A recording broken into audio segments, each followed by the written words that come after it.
Prophet Abraham is a pivotal figure in Judaism, Christianity, and Islam. There's a lot of overlap in the stories about Abraham in the Quran and Bible, but it is only the Quran that reveals knowledge about ancient Babylonia that until recently has remained hidden from mankind, lost in time.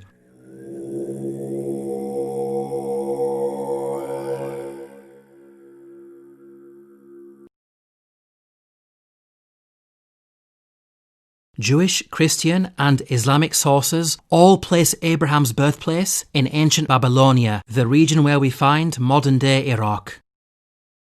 This region worshipped a multitude of gods and goddesses. Of particular prominence in the pantheon were celestial bodies such as the stars and planets. Each city had a patron god, which they worshipped as their main benefactor and protector. The moon god Nana, symbolized by the crescent, was worshipped at Ur and Haran. Shamash, god of the sun, represented by the solar disk, was worshipped at Larsa and Separ. Venus, personified as the goddess Ishtar, was symbolized by an 8-pointed star and worshipped at Uruk. According to Mesopotamian mythology, these three celestial bodies, the sun, the moon, and Venus, formed an astral triad. Recent archaeological discoveries depict the special relationship between these deities. The stele of Ur-Nammu shows the sun and moon joined together. The Kuduru of King Melishipak depicts the astral triad in full. The Kuduru of Nebuchadnezzar shows the astral triad. The stele of Nabonidus also depicts the astral triad. The wide geographic distribution of these artifacts indicates that this astral triad was a prominent cult throughout the region.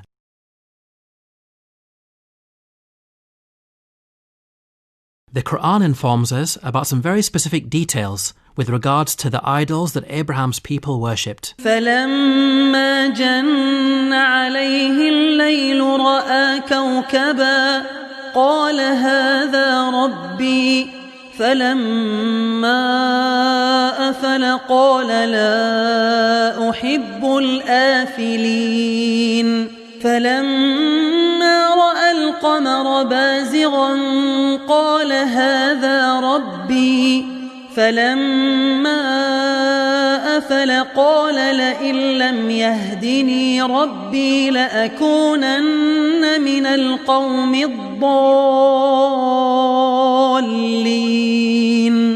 فَلَمَّا رَأَى الشَّمْسَ بَازِغَةً قَالَ هَذَا رَبِّي هَذَا أَكْبَرُ فَلَمَّا أَفَلَتْ قَالَ يَا قَوْمِ إِنِّي بَرِيءٌ مِّمَّا تُشْرِكُونَ.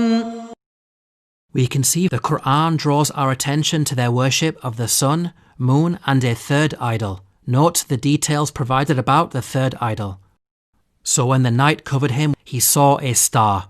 But when it set, he said, I like not those that disappear.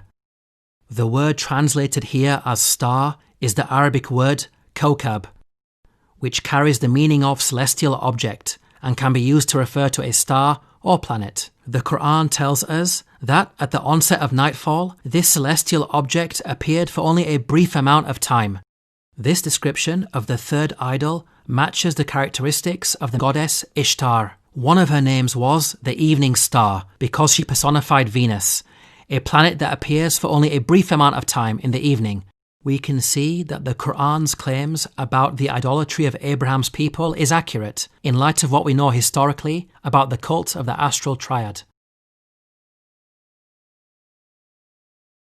Amazingly, such knowledge of ancient Mesopotamian religion was lost for thousands of years. It was recorded at temple sites such as the famous Ziggurat of Ur, which was buried deep beneath the desert sands. The temple was only rediscovered in the early 20th century, thanks to the excavation efforts of archaeologists such as Sir Leonard Woolley. Even the Sumerian language that these ancient artifacts were written in was unknown. It became a dead language around the 1st century, forgotten until the mid-19th century. In light of these facts, how could Muhammad, peace and blessings be upon him, have accessed such knowledge, given that he lived in the 7th century?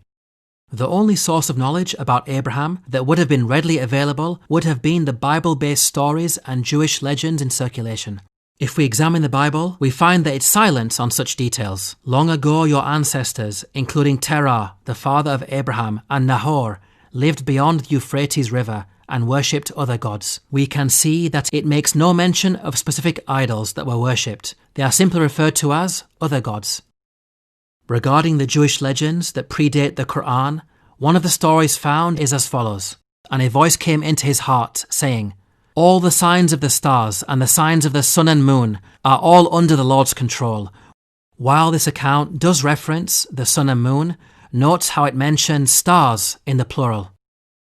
We can see that Jewish legend has a general awareness of their worship of celestial objects, but it lacks the specifics of the astral triad in the Quran. In another Jewish legend about Abraham, we find mention of the worship of elemental gods. "Behold, the fire is more worthy of honour than all things formed. But even more worthy of honour is the water, because it conquereth the fire. But even it I do not call God, because it is subjected to the earth." Nowhere does the Quran mention that Abraham's people worshipped the elements of fire, water or earth. Now if the Quran did copy from such an account, then it would have included the mention of these elements, but it never does. These examples make it apparent that Jewish legends were also not used as sources by the Quran. Now it's important to point out that some of the deities did spread outside the region. For example, Ishtar was also worshipped in Arabia. However, she took on very different characteristics. She became the male deity Athtar, representing the god of thunderstorms, symbolized as an antelope. In Egypt, she was Astarte, the goddess of war, symbolized by a horse and chariot. These incarnations are radically different to their counterpart, Ishtar, the evening star. We can see that Ishtar had a chameleon-like quality. Her identity was constantly evolving, with her attributes, symbolism, and even gender differing from region to region. This would have made it difficult for Muhammad, peace and blessings be upon him, to accurately pinpoint her identity in the context of Abraham. In conclusion, the Quran is filled with stories about past nations, with its author consistently demonstrating accurate knowledge of the unseen at different times and places in history. This is not a quality of human beings, but rather the divine. The Quran proclaims that God Almighty Himself revealed such knowledge. تلك من أنباء الغيب نوحيها إليك ما كنت تعلمها أنت ولا قومك من قبل هذا. To learn more about the miracles of the Quran, please download your free copy of the book, The Eternal Challenge, at the link below.